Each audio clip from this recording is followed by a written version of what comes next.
Hello everybody and welcome to another top 25 characters in SWGOH video. This is all characters that aren't GLs ranked. And yes, I have the Journey Guide ranking too, but there's other characters. There's Marquees, there's Conquest characters, and there's Day 1 characters, so there's plenty to consider. I am continuing in the tradition of Cubs fan Han. He used to do this, but stopped a while ago, and then he of course retired. I don't do it the same way. These are just my opinion. I don't have any kind of polling on it, but I'd love to hear your thoughts on where you agree or disagree. If you enjoyed the video, don't forget to give a like and subscribe if you have not already. So I'm going to be looking at these characters in groups of 5, starting with 21 through 25, and we have in order Traya, Boushh Leia, General Grievous, Beskar Mando, and Mara Jade. So this is completely different from last time, and we've lost a lot of characters at the top 25. Part of that is just my own perspective changing. Things have developed. I got my hands on some of these characters, and some just fell out of the limelight. So Traya is a little bit lower than she had been before, and I still think she's amazing, but I put a little bit of a limit on the one game mode specific usage. So she's amazing in Grand Arena, which is my favorite game mode, and I think the most important, but it is not the only game mode, and she has limits outside of that. However, she is such a gargantuan character in that mode that she definitely merits top 25 and coming in at 21. Boushh I didn't have before, but I didn't have Jabba before, and I can see how integral she is to that Jabba squad. She's the most valuable, I think more valuable than Chrysanthemum. Just so many thermal detonators and just blows you up. You're super worried about her, and her anti-attack out of turn mechanics are such a killer.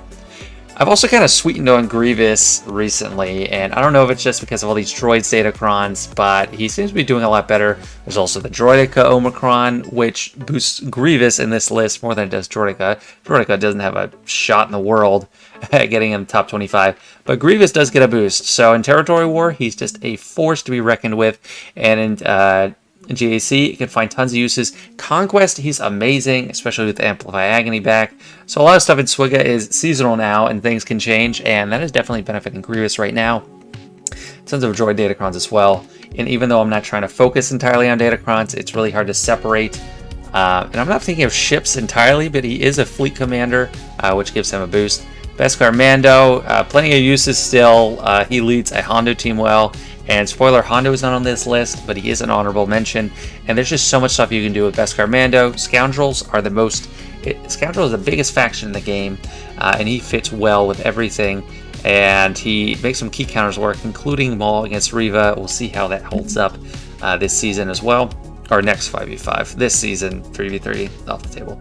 The Mara Jade, just awesome character. I just really appreciate her. She barely squeaks in. It's really hard to pick the 25th character because there's so many honorable mentions, but I just love her on a Starkiller team, and all the debuffs, tenacity down, stun, shock. I just really enjoy the character, so maybe it's the enjoyment factor, but in Territory War she's even better with that first turn and removing all protection. Moving on to the next group of 5, we got in order from 16 to 20, General Kenobi, Darth Vader, Chewbacca, Zori Bliss, brand new appearance on the list, and Admiral Piet. So General Kenobi, I think I bumped him up a little bit since the last ranking. He's just the consummate tank. He's the quintessential defender on a team. Always taunting, does so much stuff with the crit immunity, hands out crit immunity, foresight. Just an amazing tank, and he goes with the best team in the game. So awesome character there, and fleet commander. Darth Vader has fallen some, and I don't know how long he's going to last on this list, because while he's amazing with Lord Vader, he can't do as much on his own, and Palpatine doesn't really need him right now. I don't know how well he's going to do with Aphra. Maybe that's his home in 5v5. Now that her datacron's gone, maybe she needs extra help. He does work amazing with her, so he does still merit rank 17 at least, top 20 character. And Merciless Massacre is always going to be a staple Zeta for new players, just a staple character in the beginning. I think he's the only day 1 character on this list. Mace has fallen off, sadly. I don't think he makes the cut. Chewbacca is number 18. He's fallen a little bit. I think Han's more valuable, but he's still a great pilot. He's amazing on the team. The guard mechanic is invaluable, and it has all kinds of theory crafting potential. He's amazing in Conquest, amazing Territory War, JC, fleets, just everything. Missouri Bliss, she's a brand new appearance. I just got her to Relic 7, so I'll be able to use her soon. And she just is the best kind of MacGyver out there. Like, takes a bunch of random scraps and makes them work so well. She also works well on a raid team. The stealth mechanics and the bonus turns can be quite tricky, and she makes the team hit hard. I'm legitimately afraid of a Finn team now that I see her, and I've yet to see her full potential because I haven't gotten to use her myself as much yet, but she is crazy good. 20th is Piet, and his fleet commander status is giving him a little bit of a bump, but he does make that Imperial Trooper team run. Without him, there's no super turn meter train, there's no crazy damage stacking. Just an awesome character, and if his person marked with inevitable failure dies, and they have a lot of stacks of that, he turns into a monster himself, and can deal some massive damage. So still a top 20 character for Piet. Getting pretty high now. 11 through 15 is in order: CLS, Watt, Grand Inquisitor, Aphra, and Han. Now this is kind of an interesting part of the list, because Watt has fallen a decent bit. He's not in the top 10 anymore. And he's still great, his buffs are great. But I continue to think he's overvalued, going back to before he got nerfed, with weapon tech getting nerfed. And yes, I made great use of it in a niche counter video I just made. But overall, I feel like he can't just make a team on his own. When he wins, he's joining a bunch of amazing characters that are better than him in a way, and he's a great catalyst, but I still think he deserved to be knocked down a little bit. So he's 12. CLS, I don't think I knocked him down much or at all. He might have gone up. He's still a great character. I still have yet to knock him down a peg in my book, even though I'd consider it. Just great turn meter train, counter chance for the whole team. He can cycle through his own turns and cooldowns pretty fast. Move turn meter, tons of debuffs. Just a great character. He's one of the longest lasting kits in the game. Just amazing. Grand Inquisitor, his rise is a function of Riva. And obviously Riva is going to be pretty high on this list, and you'll see. But Grand Inquisitor makes her work. I mean, giving the extra stack of Purge out at the beginning, his bonus turn, the Torture, the AoE ability blocks, most stuff problematic goes through him. Riva's leadership is incredible, and her hatred is powerful. I'll go and get into her more later. But Grand Inquisitor is a necessary component of that team for sure. And even without her, he can get some good stuff done on his own. And I think his leadership in Territory War might be the way to go. So we'll see. Dr. Aphra, falling a little bit. Her Super Datacron has expired, but I still think she's an amazing character. Getting to go first off if she has her murder droids with her, increasing cooldowns of the whole team. It's going to be crazy. Her stacking potency is great, and that commando droid, it can deal some serious damage if you let her ramp up a little bit. Then Han Solo. This is the furthest I've kind of ranked CLS, Han, and Chewie apart from each other, with at least a couple characters in between each. But I think Han is more valuable than Chewie because of his shooting first. He doesn't have to go with CLS. He pretty much does have to go with Chewie.